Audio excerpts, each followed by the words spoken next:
Acara ini dipersembahkan oleh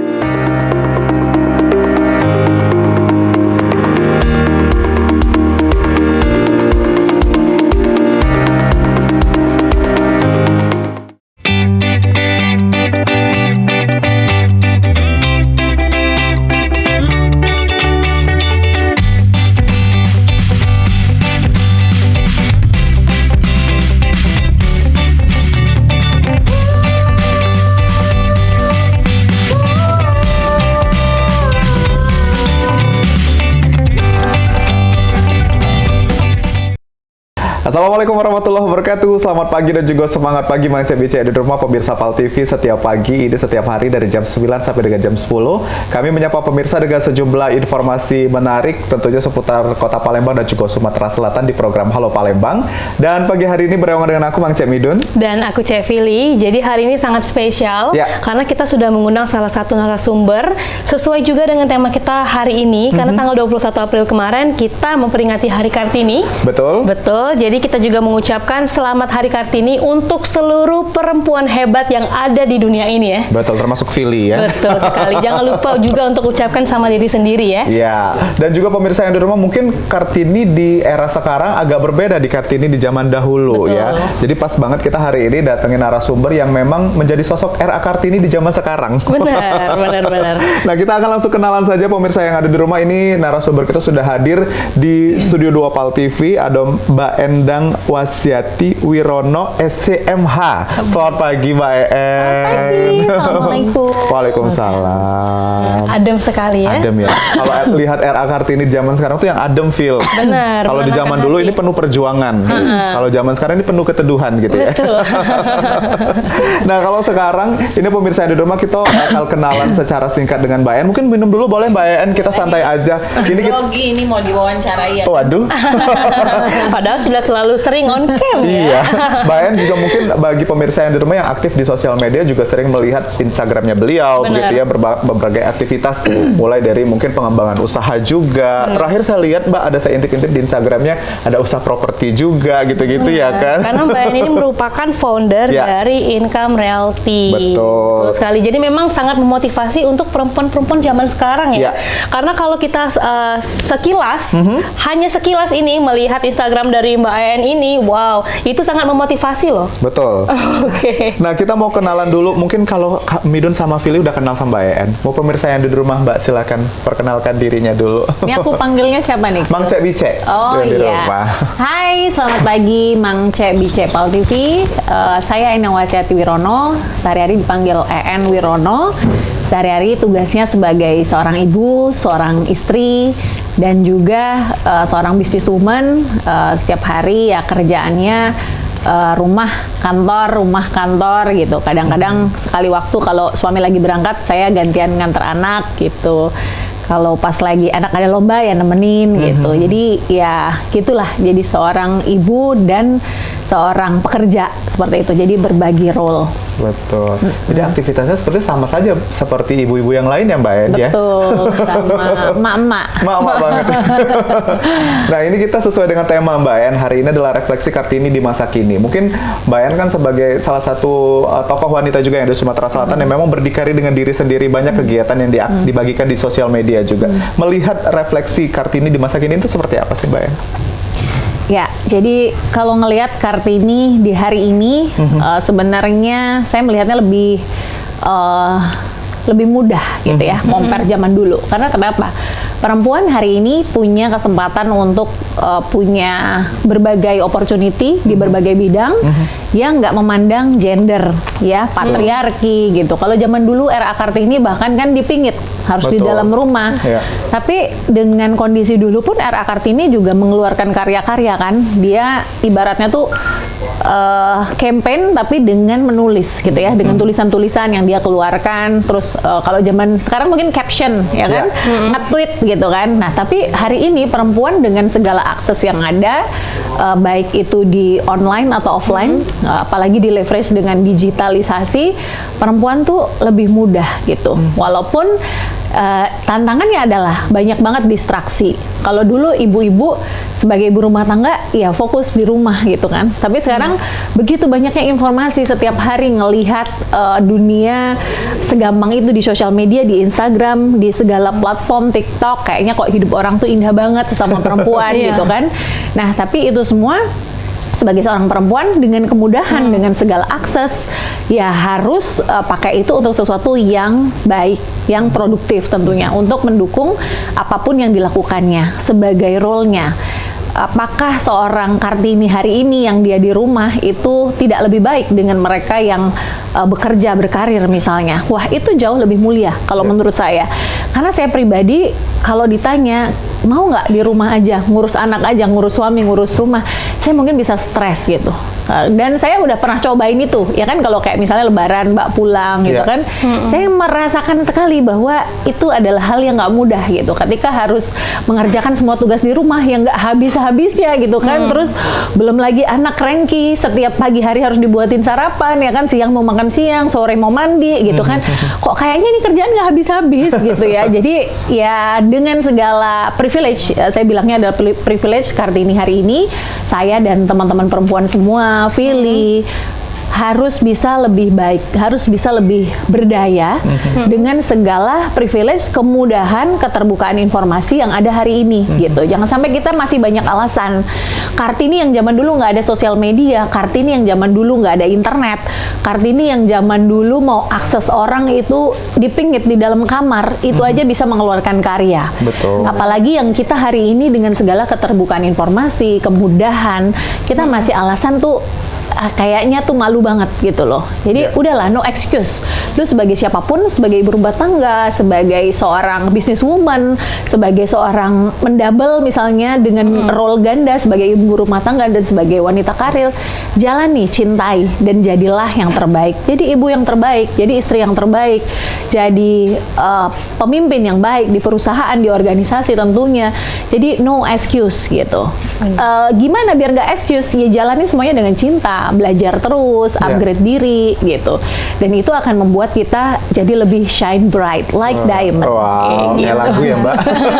Innernya juga keluar. Harus, ya. Jadi bukan cuma sekedar fisik aja, tapi kalau kita pede, kita berani tampil juga bakal mancar sendiri itu. Betul, karena capek. Kalau kita ngerjain sesuatu tuh nggak pakai cinta, akhirnya capek. Jadi ngerasanya kayak kita ngeluh terus, cari excuse, cari pembenaran, terus nyari siapa yang salah, itu capek gitu. Betul. Tapi kalau kita ya udah jalanin semuanya dengan segala tadi kemudahan privilege yang ada, insya Allah akan jadi lebih baik, lebih ringan. Seperti itu. Betul. Salah satunya mungkin yang dijalanin sama Cinta, sama Mbak En, ini adalah income realty. Ini boleh cerita nggak sih Mbak, ini sedikit tentang income realty yang sekarang digeluti sama Mbak En? Oh, boleh. Jadi kalau cerita long story short, dulu saya tuh seorang banker, ya.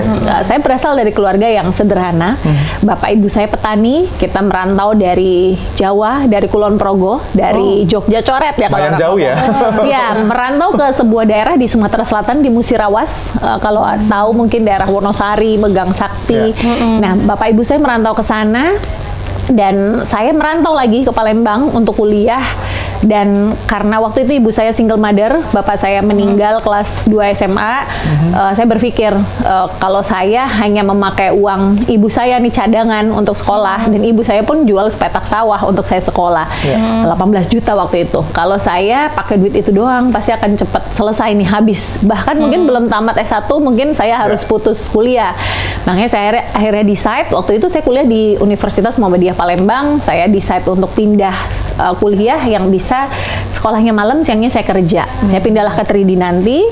Pertama kali saya kuliah di FKIP Bahasa Inggris. 2 semester saya konversi, terus saya pindah ke Tridinanti. Dan saya mulai karir saya sebagai outsourcer di sebuah bank swasta. Jadi saya dibayar oleh perusahaan tersebut untuk cari account, cari tabungan, dan lain-lain. Dan memang dari awal karir saya tuh selalu di dunia sales, selalu di dunia penjualan. Gitu ya. Iya, jadi memang darah saya tuh sales banget gitu. Jadi akhirnya setelah itu 2008 saya sudah mulai belajar properti. 2009 saya benar-benar totally resign, Padahal waktu itu karir saya lagi bagus-bagusnya. Untuk seorang single, take home pay lumayan lah gitu. Ibu saya sempat menentang sih, kenapa kok kamu mau keluar? Padahal kan ini cita-cita ibu gitu. Cita-cita ibu saya tuh simpel banget. Jadi kayak pengen punya anaknya yang ke kantor, terus kalau pulang itu bunyi high heelsnya tuh cetok gitu kan. Jadi sesimpel itu tahu nggak mimpi orang tua gitu. Nah udah tercapai, tapi kok lu mau stop dan pindah kuadran, pindah lagi ke bisnis yang benar-benar totally baru gitu. Cuman saya berpikir bahwa memang dari kecil saya tuh kalau ditanya pengen jadi apa, pengen jadi bos gitu. Nggak tahu pokoknya bos apa, pengen jadi bos. Akhirnya pindahlah belajar ke dunia properti dan long story short, saya dulu pakai brand dari Amerika 2 kali, kurang lebih 10 tahun. Terus 2019 memberanikan diri untuk kita ngebangun brand sendiri, Income Realty. Jadi lokal dari Palembang, Sumatera Selatan, dan sekarang kita udah punya kantor di Jakarta. Mudah-mudahan insya Allah bisa bermanfaat dan bisa melebarkan sayap ke kota-kota yang lain. Masya Allah, ini lumayan ya. Ini story-nya tadi agak sedikit mengharukan sedikit loh, Mbak. Dan perjuangan anak daerah ya, dari luar Sumatera Selatan, bahkan bisa sekarang menaklukkan Jakarta. Amin. Ya, pemirsa yang di rumah, kita bakal ngomongin lagi ini terkait dengan Kartini di era masa kini bersama dengan Mbak En, tentunya narasumber kita pagi hari ini. Tapi kita jeda sebentar, yang nak ngopi dulu, tapi balik lagi ke depan TV-nya, pantengin terus Halo Palembang cuma di PAL TV.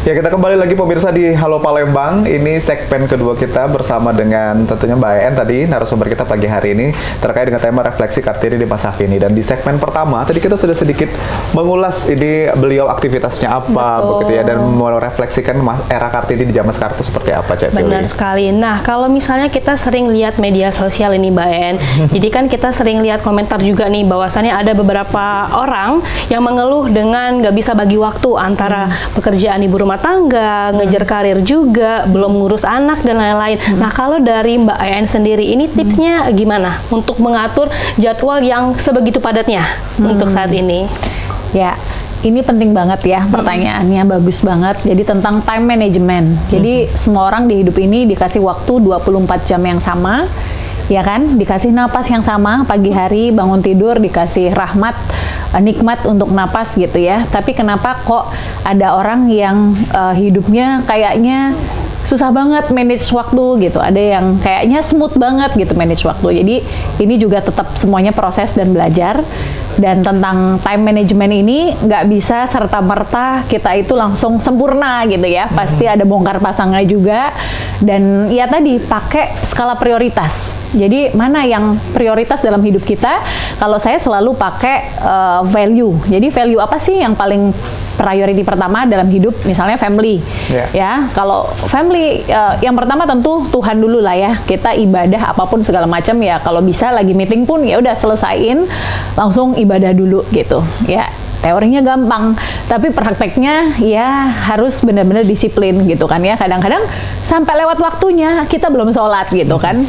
Nah, itu yang pertama. Value yang kedua adalah keluarga. Kadang-kadang kan kalau udah kita orang dewasa ini kan ada undangan banyak, weekend segala macam. Nah, kalau kita nggak pakai skala prioritas, nggak pakai value dalam hidup, kita jadi bingung, kebalik-balik. Tapi ketika kita tahu value yang kita taruh setelah Tuhan itu adalah family, ketika memang waktunya itu adalah untuk keluarga, ya udah skip gitu. Ada undangan apapun ya skip gitu. Toh acara itu akan tetap berjalan tanpa kita gitu loh. Nah, itu kita belajar menghargai atau respect apa yang kita sudah komitmen ke diri atau value yang kita pegang tuh apa gitu. Kemudian yang berikutnya kita juga harus meletakkan lagi, misalnya yang ketiga bisnis. Oke, bisnis pun kita juga harus ada time limit. Misalnya maksimum, kalaupun ada meeting, ada tamu, oke jam 10 malam. Itu pun tidak tiap hari gitu kan. Karena kan sebagai ibu, saya tuh ngerasa bahwa sekarang ini dengan segala apa yang ada, waktu untuk anak-anak itu kan tentu menjadi sangat sedikit gitu ya. Walaupun sudah diatur-atur lah gitu. Tapi gimana kalau bisa malam, at least bisa bersama sama mereka sebelum mereka tidur gitu kan. Kalau saya di rumah tuh masih punya tugas untuk ngajarin ngaji, terus ya malam main lah sama mereka gitu. Nah, itu yang harus benar-benar kita bagi skala prioritas. Jadi, mana yang paling penting dari value-value itu, terus kemudian mana yang paling mendesak, yang penting tidak mendesak, yang mendesak harus dilakukan hari ini gitu ya. Jadi, pembagian waktu itu sangat penting. Dan semua akan kita rangkum dalam sebuah habit, kebiasaan atau pola. Ada orang yang ngomong, aku nih sibuk banget, nggak bisa punya waktu untuk olahraga. Nah, kalau kita nggak taruh value, hidup kita harus sehat gitu ya. Nah, itu kita nggak akan pernah punya waktu. Karena tentang bagaimana kita membagi waktu untuk bisa olahraga, untuk bisa akhirnya beraktivitas yang lain. Kalau kita selalu ngomong, aku nggak punya waktu, ya pasti nggak punya waktu. Tapi kalau saya komitmen untuk saya bisa berkarya, untuk saya bisa menjadi ibu yang baik, untuk bisa melahirkan anak-anak yang sehat juga, menciptakan generasi yang sehat, emaknya dulu harus sehat gitu, ibunya harus sehat. Nah, untuk itu ya harus spending time, at least minimal olahraga. Kalau saya pribadi olahraga ya mostly setiap hari. Ya ada rest day 1 minggu 1 kali gitu. Gimana cara baginya? Ya bangun lebih awal, bangun lebih pagi, biar nggak ke-distract waktu-waktu yang lain. Atau pas anak-anak lagi tidur ya olahraga aja gitu. Kalau ada yang ngomong olahraga itu nyapu-nyapu, ngepel, nyuci piring itu olahraga. Yang namanya olahraga kalau kamu nggak berkeringat, adrenalin kamu nggak ada, terus kemudian BPM-nya nggak ada, ya kamu belum olahraga gitu. Jadi jangan denial, jangan excuses gitu. Jadi ya harus mau tadi punya value-value yang dipegang, terus ada skala prioritas gitu, biar nggak kebalik-balik gitu. Itu harus belajar terus karena kan tadi membentuk kebiasaan itu akan jadi kristal-kristal, terus akan jadi pola gitu. Nah, ketika sudah menjadi pola, itu akan mudah ngelaksanainnya. Ketika belum jadi pola, susah banget kayaknya gitu. Kayaknya bangun pagi susah, olahraga nggak punya waktu, janjian pasti telat gitu. Nah, itu semua tuh dari sebuah pattern, dari sebuah pola yang kita laksanakan, kita lakukan setiap hari dengan nggak bolong-bolong gitu. Ya itu makanya 24 jam sama kita harus pakainya dengan optimal, dengan membuat kebiasaan dan pola-pola yang kita mau bentuk hidup kita tuh seperti apa gitu. Jadi Itu punya sih. skala prioritas ya Mbak ya. Benar. Niat dan komit juga. Betul. Tadi Tuhan, keluarga, baru nanti urusan yang lain. Iya, betul. Iya, dan utama harus sehat juga. Ya. Gimana kita mau ngapain pun kalau kita nggak sehat tentu nggak akan bisa. Betul sekali. Mbak, kalau kita lihat semangat dan juga perjuangan RA Kartini di zaman dahulu, itu kan strugglingnya hanya dengan penjajah begitu ya. Bagaimana dia harus show off bahwa ini perempuan juga harus hidup lebih baik begitu. Kalau di zaman sekarang Mbak En mengamatinya seperti apa sih struggling perempuan-perempuan di zaman sekarang? Karena privilege-nya sosial media udah banyak nih, beberapa kemudahan akses pendidikan, pekerjaan juga sudah diberikan. Tapi struggling perempuan-perempuan wanita Indonesia itu seperti apa sih Mbak? Ya. Di zaman sekarang? Tadi dengan banjirnya kemudahan, informasi, kemudahan apapun, jadi terkesan perempuan tuh jadi lebih manja sekarang, ya kan? Ya kan gue perempuan gitu, kan gue nggak bisa, kan harus laki-laki gitu. Nah jadi malah ada di beberapa itu malah menjadi kok balik lagi ke malah diri sendiri yang menciptakan tentang gender gitu. Padahal secara ekualitas perempuan itu nggak ada bedanya dengan laki-laki. Justru perempuan itu jauh lebih, saya bilang lebih ulet ya, lebih rajin. Perempuan itu tahan banting ya. Bayangkan laki-laki itu nggak punya role untuk melahirkan. Dia nggak dikasih nature sama Tuhan untuk kodrat untuk melahirkan. Tapi perempuan bisa melakukan tugas yang mulia kan, dari mulai hamil, which is ini laki-laki nggak bisa lakukan. Betul. Benar nggak Mas? Benar, Benar nggak Cek? Ya kan, Cewidun nggak hamil kan? Satu harus hamil, kedua harus melahirkan, ketiga harus menyusui. Nah, which is ini nature yang hanya dimiliki perempuan.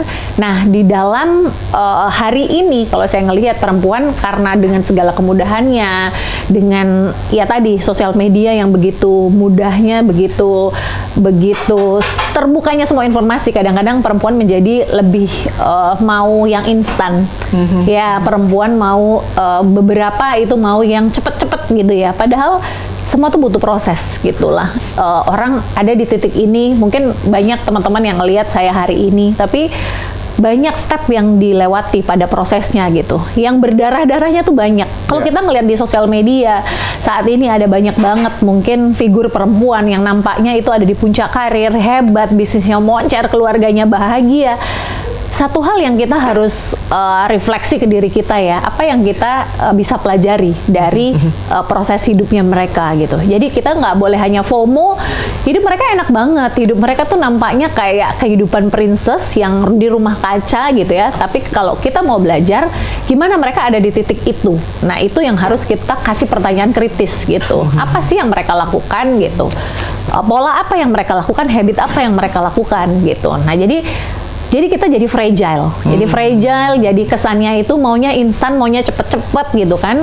Padahal semua itu ada prosesnya. Masak Indomie aja butuh diseduh 3 menit ya? 3 menit butuh direbus dulu gitu. Jadi nggak ada yang instan, butuh proses dan semua orang harus lakukan PR-nya masing-masing. Gitu. Jadi memang sekarang mungkin strugglingnya wanita dalam pikirannya sendiri ya Mbak En. Ya? Betul. Mungkin kayak yang, aduh aku susah nih ngelakuin ini harusnya cowok nih yang ngelakuin gitu.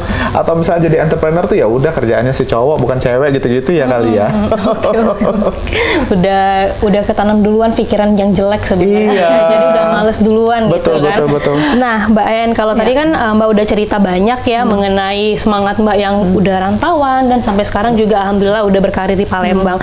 Nah, yang membuat Mbak Ayan ini bersikeras untuk mengejar karir, mengejar pendidikan, padahal kan kalau kita tahu aksesnya susah ya, harus merantau dulu. Itu apa? Apakah memang dorongan push dari orang tua sebegitu kuatnya atau memang dari niat Mbak Ayan sendiri? Ya, kalau tentang ini drivennya saya tuh udah nggak mau kere gitu ya. itu hal yang pertama gitu. Saya udah sampaikan bahwa bapak ibu saya berasal dari keluarga yang sederhana, tapi penuh cinta. Bapak saya selalu mendidik saya untuk hidup itu, lu mau ada sesuatu, ya lu harus berjuang gitu. Walaupun kamu nggak punya sesuatu pun, kamu makan nasi doang sama garam, kamu nggak usah koar-koar. Bahwa kamu lagi miskin, kamu nggak punya duit, aku butuh bantuan gitu. Karena di luar sana hanya 2 hal ya. Pertama mencibir, yang kedua tepuk tangan gitu. Betul. Jadi kalaupun kamu punya nasi dan garam, ya udah nikmati, penuh syukur, makan. Tapi kamu berusaha untuk gimana cari lauknya biar kamu makannya lebih layak gitu loh. Nah, pesan itu, message itu yang selalu saya pegang sampai hari ini, bahwa kalaupun kamu lagi susah, ya udah nikmatin, telan dulu gitu loh. Itu bagian dari proses. Dan nggak akan ada yang abadi, Cek Midun ya, Cek Fili. Jadi kalau hari ini susah, hari ini nangis, banjir air mata, besok hari itu pasti ada sesuatu yang indah gitu loh. Terus kemudian kalau ditanya kenapa kok kencang banget gitu mau jadi entrepreneur gitu, ada yang gagal juga, nggak semuanya berhasil gitu, kok masih aja mau gitu. Ya dalam hidup ini kan Tuhan udah kasih berkat ya, Tuhan udah kasih nikmat, udah kasih segala yang diberikan privilege kepada kita. Tentu pasti hidup kita tuh harus ada gunanya gitu. Nah sebagai seorang entrepreneur tentu bisa menjadi berkat untuk orang lain ya kan, selain keluarga sendiri, bisa membantu keluarga, kemudian juga tim yang ikut di kita itu kan tentu terbantu ya. Kalau dulu semangatnya hanya untuk cari uang untuk diri sendiri, tapi sekarang bagaimana semua yang ada di kapal itu juga ikut menikmati, bagaimana hidup mereka, anak-anak mereka itu juga bisa menikmati. Jadi visionnya itu udah bukan untuk diri sendiri, tapi bagaimana bermanfaat, berimpact untuk circle paling kecil lah. Kita nggak usah ngomong tetangga dan lain-lain, pasti keluarga kita dulu kita selamatkan. Betul. Ya kan, bapak ibu kita, adik kita, suami, anak, kemudian tim yang ada di kapal kita, baru secara lebih advance mungkin society, tetangga gitu kan, dan siapa yang ada di sekitarnya kita, seperti itu. Jadi kalau ditanya kenapa nggak pernah capek, kenapa nggak pernah lelah gitu ya, karena aku nggak mau hidup susah ya. Hidup susah itu kalau nggak menyengsarakan diri sendiri, makan aja susah, mau beli lipstik aja susah, pasti lu akan menyengsarakan orang lain. Jadi hidup tuh ya harus berdaya gitu. Berdaya, bisa berdaya ya harus usaha gitu. Itu dia. Betul, ini setuju banget nih. Jangan mau kere ya gitu ya. Saya ada satu kata, ini kalimat di sini Mbak En lebih tepatnya. Jadi ada yang pernah ngomong gitu ya, saya lupa juga, saya dapat dari mana. Saya pernah dengar ini, kalau kita lahirnya miskin gitu ya, itu adalah takdir gitu. Tapi kalau nanti kita sampai matinya tetap miskin, itu kita yang buat berarti. Salah lu ya. Iya, salah lu. Karena sudah banyak kemudahan sekarang, apalagi perempuan ya. Perempuan bisa berkarir mungkin dari sosial media kali ya Mbak En. Kalau kita lihat kan sosial media sekarang exposure-nya lebih meningkat dibanding ini. Nah, perempuan-perempuan Indonesia ini menurut Mbak En sudah memaksimalkan potensi sosmed ini belum sih? Atau harusnya seperti apa? Ya, jadi hari ini kita hidup tadi dengan segala keprivilegean, dengan semua akses internet dan semua platform sosial media. semua orang bisa jadi star, semua orang bisa jadi artis, semua orang bisa make money dari sosial media yang ada. Kalau dia tahu skill setnya. Nah, banyak perempuan Indonesia yang tadi karena mau instan ya kan, ngelihat orang yang udah mungkin followernya jutaan, bisa dapat endorse sekian juta rupiah gitu. Tapi kita harus lihat awal-awal dia merintis tuh seperti apa. Harus mau belajar juga stepnya. Kalau kita punya skill setnya, belajar gimana bisa bikin konten, gimana bisa tampil di sosial media, bisa jadi manfaat, bisa kasih tips-tips, terus akhirnya dibayar oleh brand tertentu. Nah, itu menjadi opsi untuk hari ini bisa dapat penghasilan. Ya, beyond dari itu juga bisa lagi ada modal bisnis seperti dropshipper, ya kan, reseller, itu banyak banget. Jadi kalau ngomong nggak punya duit, nggak punya akses, itu tuh sudah terlalu banyak alasan. Padahal kesempatan itu everywhere, kesempatan ada di mana-mana, tinggal mau nggak sih cari skill setnya untuk bisa dapetin tadi pendapatan, tapi ya harus milikin dulu bahwa dirinya capable gitu. Jadi sekarang tuh gampang banget cari duit, Cek, ya kan? Tapi harus tahu caranya, harus punya skillnya gitu. Jangan apa-apa, aduh aku nggak punya duit, aku nggak bisa. Ya itu mindsetnya, jadi nggak bisa. Tapi kalau mungkin mindsetnya diubah dengan saya belum bisa, ya kan? Saya harus belajar, saya harus cari mentornya. Itu jadi akan puzzle-nya tuh kebuka semua gitu. Jadi kalau mindsetnya dari awal udah ngomong bahwa nggak bisa, tidak mau, nah itu udah susah. Makanya kalau di tim saya itu udah tahu banget bahwa harus punya mindset belum bisa, belum ketemu. Itu akan segampang itu cari.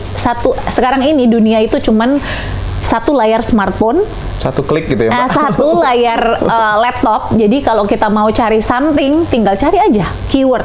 Tidak ada yang namanya orang di dunia ini mengalami masalah itu belum dialami orang lain. Jadi pasti udah ada pernah yang mencari, dan ada yang namanya Mbah Google, ya, search engine itu yang paling canggih. Itu semua orang tuh udah pernah nanya, ya tinggal tanya aja gitu loh. Jadi jangan manja. Apa-apa nggak bisa, apa-apa nggak mau, ya udah kamu akan stuck di sana gitu. Betul. Apalagi untuk perempuan ya, memang sering dianaktirikan lah ya di dalam dunia ini ya, Mbak Hen. Kayak misalnya pekerjaan ini nih nggak cocok untuk kamu gitu-gitu kan. Sering kan paradigma seperti itu yang memang berkembang di masyarakat, Cek Fili ya. Betul sekali. Nah, kalau misalnya untuk istilah independent woman, sekarang kan Mbak Ayan kan sekarang udah banyak banget ya, the power of woman, independent woman dan lain. Nah, banyak komentar juga ini, mungkin dari laki-lakinya yang minder atau seperti apa gitu ya. Bilang kalau misalnya cewek, kamu jangan terlalu berkarir banget, jangan terlalu power banget. Alpha woman gitu ya. Jangan terlalu alpha woman, tapi takutnya nanti cowok takut untuk deketin kamu. Nah, untuk pandangan Mbak Ayan sendiri. Ini pertanyaan pribadi dari Fili sebenarnya, Mbak Ayan. Karena lagi journey mencari pasangan. Ini juga titipan juga pertanyaannya. Gini, Cek, saya mungkin bisa kasih sharing. Kalau di dunia ini selalu ada dua hal, pro dan kontra. Ada orang yang selalu akan ngomong negatif, ada orang juga akan selalu ngomong positif. Jadi kalau ngejawabin yang kayak gitu tadi, enjoy aja, chill aja gitu. Pantaskan diri dulu, ya kan, punya gender equality, terus kemudian punya skill set yang memang capable di berbagai bidang, atau kamu yang bidang apa yang passionnya paling disenengin lah. Misalnya kayak Fili kan memang di kosmetik, kemudian bisnisnya juga kosmetik, seneng tentang kosmetik, jadi beauty blogger juga, jadi beauty creator juga. Nah, itu kembangkan aja terus. Saya yakin someday Tuhan itu akan kirimkan orang yang satu vibrasi juga. Betul. Tapi kalau pada akhirnya menjadi terbawa yang tadi negatif-negatif tadi, orang ngomong, kamu tuh kayaknya jangan terlalu alpha deh, nanti orang takut sama kamu. Percayalah, ada laki-laki alpha juga yang akan mendekati kamu gitu. Jadi nggak usah takut, nggak usah kebawa yang negatif-negatif itu, jauhin. Nah, ini juga tips sih. Jadi sebagai seorang perempuan itu harus punya circle atau teman-teman yang bisa sama-sama lifting, sama-sama bisa membawa sukses juga. Kalau kita temennya setiap hari gosipin orang, ketemu kongko-kongko doang, ya kan, mohon maaf gajinya mungkin UMR, tapi mau minum kopi yang mahal terus, mau makannya di restoran terus. Jadi kapan nabungnya? Bukan nggak boleh laser ya, tapi teman-teman itu benar-benar sangat berpengaruh. Jadi kalau masih muda, seusia Fili ya kan, seusia saya, itu harus sabar dan disiplin. Udah tunda dulu kesenangan, ya kan, punya pendapatan pun savingnya harus lebih banyak gitu. Karena kan privilege-nya mungkin Fili masih tinggal sama orang tua, makan masih di cover orang tua. Jadi itu kesempatan untuk bisa saving money.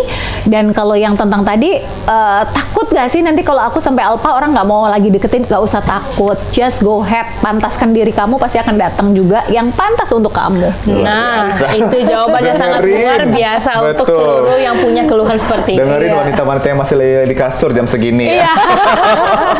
Pemirsa di rumah ini kita bakal ada satu segmen lagi ngobrol sama dengan Mbak En, jadi jangan kemana-mana, tetap bersama kami di Halo Palembang.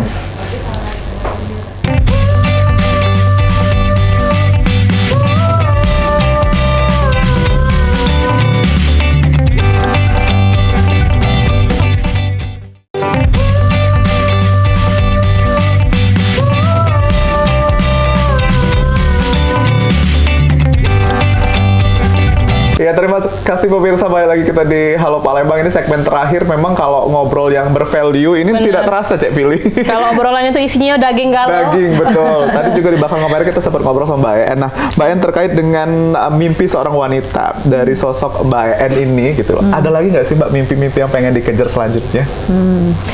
Banyak masih. Banyak ya? Seorang Mbak En masih banyak loh mimpinya. Padahal sudah banyak orang yang pengen dihijak BN sekarang. Gimana? Jadi ya selagi masih bernapas tentu pengen jadi manusia yang lebih baik teruslah setiap hari. Tentu bisa bawa manfaat juga ke circle paling tadi kecil, tim gitu kan, terus society. Tentu kalau mimpi itu selalu ada gitu ya, dan itu bentuk syukur kita atas anugerah yang Tuhan sudah kasih. Jadi ketika kita lahir tuh Allah tuh udah kasih kita talenta. Kita tuh bisa, dan diri kita ini sangat powerful ya, Cek ya. Jadi kita tuh mau ngapain aja bisa gitu. Dan kalau kita tahu menggunakan resources yang ada di dalam diri kita, pasti achieve semua mimpi kita itu gitu loh. Jadi kan sekarang banyak fenomena tadi karena sosial media, banyak mau validasi dari orang, nempel ke sana, nempel ke sini gitu. Padahal kalau kita mau tahu caranya, ilmunya, keluarinlah resources yang ada di dalam diri gitu. Nggak perlu validasi dari orang, tapi memang betul-betul bahasanya anak sekarang tuh, lu tuh legit gitu ya. Untuk bisa legit itu ya lu harus punya skill set, apa yang kamu memang good at, apa yang kamu memang suka, hobi kamu tekunin sampai hobi kamu tuh dibayar. Sama kayak Cek Fili, hobi ngomong ya, Cek Midun, ya itu bisa dibayar, bisa menghasilkan gitu. Nah, itulah yang selalu menghidupi saya untuk selalu semangat gitu. Jadi kalau ditanya mimpi masih banyak, tentu bisa menginspirasi, bisa membantu banyak tim, menciptakan realtor-realtor yang banyak tentunya, dan juga bisa terus berkarya gitu. Betul. Salah satunya mungkin bisnisnya bisa ada anak, ada cucunya, ada cicitnya gitu ya, Mbak. Kebetulan saya ada menulis buku Woman of Values. Ya mudah-mudahan ke depan bisa menulis buku-buku yang lain tentang real estate misalnya, tentang bagaimana menjadi perempuan berdaya seperti itu. Jadi ya mimpi itu tentu masih banyak yang tentunya harus bisa menjadi kebermanfaatan lah gitu. Jangan lu hidup jadi sampah, jangan lu hidup gak punya manfaat gitu aja. Benar-benar harus bermanfaat untuk orang lain juga gitu ya. Nah, kalau untuk bahas mengenai buku nih Mbak En, jadi kan Mbak En tadi juga sempat bilang kalau udah pernah nulis buku Woman of Values ya. Nah, itu terpikir untuk membuat buku tuh apakah memang sudah diniatkan atau gimana Mbak En? Iya. Itu cita-citanya udah lama, udah 3-4 tahun yang lalu, dan tapi tadi banyak denial, banyak objectionnya, banyak alasan, males gitu ya, terus nanti aja lah, kamu tuh siapa nulis buku gitu. Jadi dorongan dari dalam diri sendiri, bisikan-bisikan gitu kan. Tapi ketika 2023 ya, 1 tahun kurang lebih saya nulis buku ini, saya cuman merasa bahwa hidup saya 36 tahun harusnya ada sesuatu yang saya bisa sharing, saya bagikan untuk perempuan Indonesia gitu. Jadi saya ceritakan gitu bagaimana saya dari bangun pagi sampai saya tidur, bagaimana saya membagi waktu, bagaimana saya bisa berkarya namun tetap ya ingat kodrat sebagai seorang ibu, sebagai seorang istri, saya ceritakan gitu. Jadi kalau teman-teman yang baca harusnya bisa dapat api di dalam diri saya gitu. Bagaimana sih bahwa perempuan itu Gak usah banyak alasan, jangan baperan, jangan manjaan gitu. Kita tuh sama laki-laki, bahkan cenderung lebih ulet, cenderung lebih sempurna ya kan. Kalau dikasih tugas, kalau dikasih challenge, perempuan itu pasti lebih ngotot gitu, compare laki-laki. Dan kalau perempuan itu manusia yang multitasking ya kan. Seorang ibu tuh bayangkan kayak saya ya, perempuan pekerja, businesswoman, itu lagi meeting, tiba-tiba nanti mbak di rumah bisa ngomong, ibu gasnya habis ya kan. Ibu ini habis, rinso habis, sunlight habis. Nah, dalam detik yang sama itu kita harus berpikir gimana semuanya beres. Betul. Nah, itulah jadi seorang perempuan harus punya kemampuan untuk delegasi, ya kan, harus punya backup. Saya punya support system gitu. Di sini saya bawa juga ada Mei yang bisa, saya nggak ada pun semua tugas saya harus beres gitu. Jadi nggak ada alasan lu berkarir tapi anak lu terlantar, berkarir tapi di rumah nggak ada makanan, nggak ada. Ya bagaimana kita harus bisa time management, ya kan, terus mendelegasikan apa yang harus menjadi tugasnya kamu gitu. Intinya jangan baper, jangan banyak alasan, do it with love, itu aja sih. Jadi memang ini berasal dari hati dan dikeluarkan juga menjadi cinta jadinya ya. Betul, harus pakai cinta semua Mas. Betul, apa yang dikerjakan memang harus pakai cinta gitu. Iya. Tapi ini Midun penasaran juga, mungkin pemirsa di rumah juga penasaran Mbak En terkait dengan tantangan terbesar yang Mbak En alamin. Pernah up and down gak sih dalam hidupnya gitu? Kalau di sosmed kan memang yang bahagia-bahagianya aja nih yang di-spill gitu. Yang berdarah-darahnya nggak ya. Downnya seperti apa sih kalau seorang Mbak En gitu? Oh banyak. Jadi perempuan ini kan ya manusia lah, perempuan apalagi. Perempuan itu makhluk yang lemah sebenarnya ya. Sekuat-kuatnya, sesetrong-setrong apa, itu pengen ada bahu yang dimana bahu itu tempat untuk bersandar, tempat untuk bercerita. Itulah kadang seorang pasangan. Ya, kalau di sini saya punya suami yang membackup saya, suami yang selalu ada buat saya. Saya bisa kesana kemari, bisa lincah gesit. Hari ini, kemarin saya di Jakarta, hari ini udah di Palembang gitu, karena ada suami saya selalu membackup saya, membantu saya untuk bagaimana anak-anak tetap terjaga gitu baik. Ada ibu saya yang selalu backup saya gitu, dan support system itu penting banget. Ada suster, ada mbak yang selalu membackup saya. Nggak bisa hidup itu sendirian gitu. Nggak bisa kita tuh superwoman hebat semuanya dikerjakan. Nggak ada. Ya, Wonder Woman gitu, nggak ada. Kita selalu butuh orang lain untuk membackup semua tugas-tugas yang ada. Jadi ya sebagai perempuan tentu pernah ada di titik terendah, pernah kecewa, pernah ya kan, buka bisnis gak berhasil, pernah hilang MM-an, pernah gitu kan. Jadi kalau dibilang pernah sakit gak, sering gitu. Tapi saya selalu gini loh, dalam hidup tuh kita nggak bisa kontrol apa yang terjadi di luar diri kita. Kayak misalnya orang mau ngomong apa, terus kita melakukan sesuatu itu berhasil atau tidak berhasil, ada resiko tidak berhasil juga, ada resiko gagal juga. Tapi bagaimana kita merespon, bagaimana kita memberikan reaksi atas apa yang terjadi tersebut. Bisa saja misalnya kita marah-marah, kita bisa saja kecewa, menangis, terus nggak mau melakukan lagi. Tapi kan itu rugi di diri kita sendiri. Jadi ketika gagal, ketika lagi nangis, bombay pun, saya selalu kasih space ke diri saya, kalau mau nangis ya nangis aja gitu. Kayak lagi sholat gitu, bilang ya Tuhan aku capek banget gitu. Aku pernah juga ada di posisi itu, bukan selalu on, bukan selalu strong gitu ya. Tapi pada poin itu aku selalu berpikir bahwa pasti besok itu ada solusi, pasti besok itu ada hari yang indah gitu. Gak akan selamanya air mata itu selalu air mata, pasti ada setelah air mata ada senyum bahagia juga. Yang penting mentalnya adalah semua itu temporarily, semua itu hanya sementara. Jadi kalaupun mau kasih space ke diri, ya maksimum kalau aku sih nggak mau lebih dari 1 jam sedih. Ada orang kan dia harus healing berhari-hari, healingnya harus ke Bali. Lah ke Bali butuh duit lagi. Kalau lu lagi masalah keuangan, ngapain lu harus healing sampai keluar duit gitu kan. Healing itu sebenarnya bahagia itu kan adanya di diri ya. Jadi kalaupun ada challenge, ada lagi nggak berhasil atau lagi apapun, ya udah kasih space ke diri 1 jam. Misalnya mau nangis ya nangis aja gitu. Terus misalnya meditasi atau apapun, main sama anak gitu kan, doa, kayak kan kita punya Tuhan tempat untuk curhat ya. Abis itu ya udah move on, jalan lagi gitu. Jadi jangan terlalu lama kalau lagi gagal, kalau lagi bersedih gitu. Jadi cepet-cepet lah move on, karena nanti banyak setan kalau terlalu lama gitu. Malah jadi magernya kelamaan gitu. Tuh dengerin ya, Philly harus ada bahu yang bersandar dari kata Mbak En biar lebih kuat. Tapi pastikan bahunya yang tepat ya. Iya. Iya. Kalau Pilih sekarang belum ada bahu untuk bersandar Mbak, tapi masih ada sajadah untuk sujud. Oh siap, keren banget itu captionnya. Baru baca tadi. Baca tadi ya. Karena memang kalau ngobrol sama Mbak En ini kurang ya. Betul. 1 jam karena memang banyak sekali insight-insight yang kita dapat. Betul. Nah, Mbak En mungkin bisa kasih tips juga. Ini kan sekarang ada generasi Z ya. Sekarang ini yang mungkin baru lulus sekolah, baru lulus kuliah, tapi pengen dapat circle ataupun pengen dapat relasi yang bagus dan pengen dapat pekerjaan yang bagus juga. Nah, kalau untuk sifat dan mungkin sikap yang harus ada di wanita itu seperti apa, Mbak? Oke. Gen Z ini hebat-hebat banget, pinter-pinter banget karena memang dari kecil kan vitaminnya udah banyak, susunya bagus ya kan, terus internet akses juga luar biasa.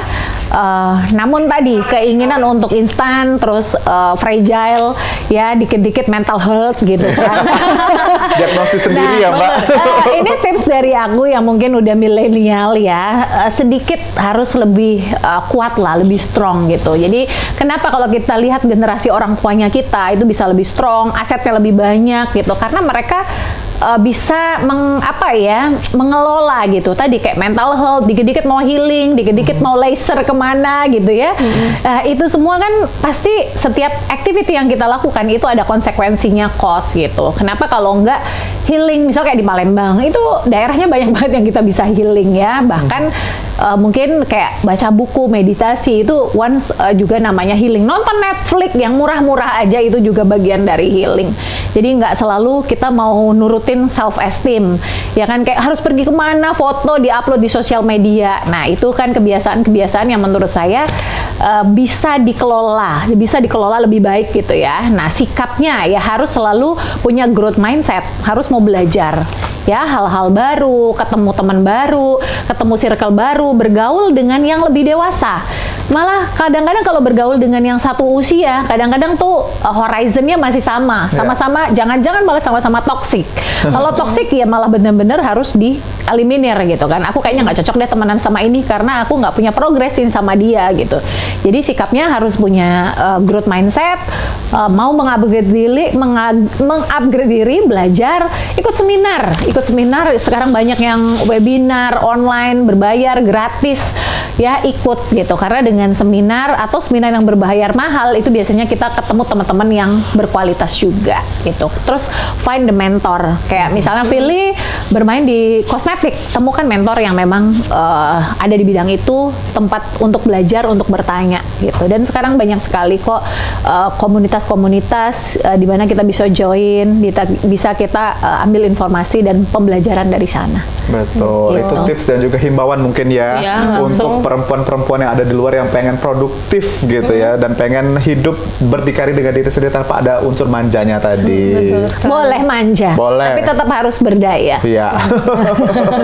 Boleh sedih 1 jam aja tipsnya tadi dari Mbak En. Jadi kalau memang sudah lagi down gitu ya, nggak perlu healing jauh-jauh ya Mbak, di kamar aja kita flashback ke belakang gitu. Apa yang harus kita perbaiki yang penting ya. Yang penting jangan pernah menaruh harapan dan bergantung dengan orang lain ya Mbak. Ya, life without expectation. Expect sama diri sendiri gitu. Selalu kasih target. Hari ini harus lebih baik, hari ini harus lebih baik, hari ini harus lebih baik gitu. Jadi selalu ada progres gitu. Betul. Itu dia obrolan kita hari ini pemirsa di rumah. Macet bisa pemirsa PAL TV bersama dengan Mbak En ya, founder dari Income Realty, dan juga tadi sudah berbagi tips, himbauan juga untuk perempuan-perempuan di masa sekarang bagaimana caranya untuk tetap menjadi perempuan yang inspiratif di era masa kini ya. Jadi memang kita tidak dibekali dengan perjuangan di zaman dahulu, tapi kita berjuang untuk diri sendiri dan juga menjadi berkah untuk banyak orang ya. Pemirsa di rumah, itu dia Halo Palembang pagi hari ini. Terima kasih sekali lagi Mbak En sudah mampir berbagi kisah inspiratif, dan juga pemirsa di rumah jangan lupa terus saksikan Halo Palembang setiap hari dari jam 9 sampai dengan jam 10 cuma di PAL TV, memang punya kita. Akhir kata aku Bang Cek Midun. Aku Cevili pamit undur diri. Terima kasih dan sampai jumpa. Sangkungan endung udah ngurusi rasangkungan romlah, betepok bukannya sebelah, sanggulan dipacakku cakah, pintanya bebeleh iga, mapangnya nak ayam beruga, enduknya nak cincin bermata, miningnya berkendak